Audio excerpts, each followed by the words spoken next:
கிருஷ்ணரினுடைய தேரோட்டியின் பெயர் உத்தவன். அந்த உத்தவன் கேட்கிறாரு, கிருஷ்ணா நீ நினைச்சிருந்தா இந்த பாரத போரை தடுத்திருக்கலாமே, இந்த தர்மனை சூதாட விடாம பண்ணிருக்கலாமே. கிருஷ்ணர் சிரிச்சிருக்காரு.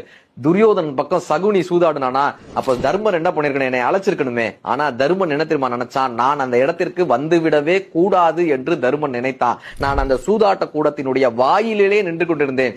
ஏதோ ஒரு கட்டத்தில் தன்னை இழந்த போது, நாட்டை இழந்த போது, சகோதரர்களை இழந்த போது, பொன் பொருள் என்று அத்தனையும் இழந்த தர்மன் ஒரு முறையாவது என்னை அழைத்து விட மாட்டானா, என் பெயரை சொல்லிவிட மாட்டானா, ஓடி வந்து இவர்களை காப்பாற்றி விட மாட்டோமா என்று நின்று கொண்டே இருந்தேன். பாஞ்சாலி கூட முதலில் விவாதம் செய்தால், தன் அறிவு கொண்டு போராடினாள், தன் உடல் பலத்தை கொண்டு போராடினாள். எதுவும் நடவாத போது கிருஷ்ணா என்னை காப்பாற்று என்ற அந்த வாக்கியத்தை முடிப்பதற்கு முன்னால் நான் உள்ளே ஓடி சென்று அவளை காப்பாற்ற துணிந்தேன். இப்ப உத்தவன் கேட்டாரா, அழைச்சாதான் நீ போவியா, கூப்பிடாம நீ போமாட்டியா, அழைத்தால் தான் நீ போவியான். கிருஷ்ணருடைய பதில் என்ன தெரியுமா, ஒருவன் உதவி என்று கேட்காமல் அவனுக்கு நீ உதவி செய்ய சென்றால் உன் மதிப்பும் கெட்டுவிடும், உதவியினுடைய மதிப்பும் அவனுக்கு புரியாமல் போதும்.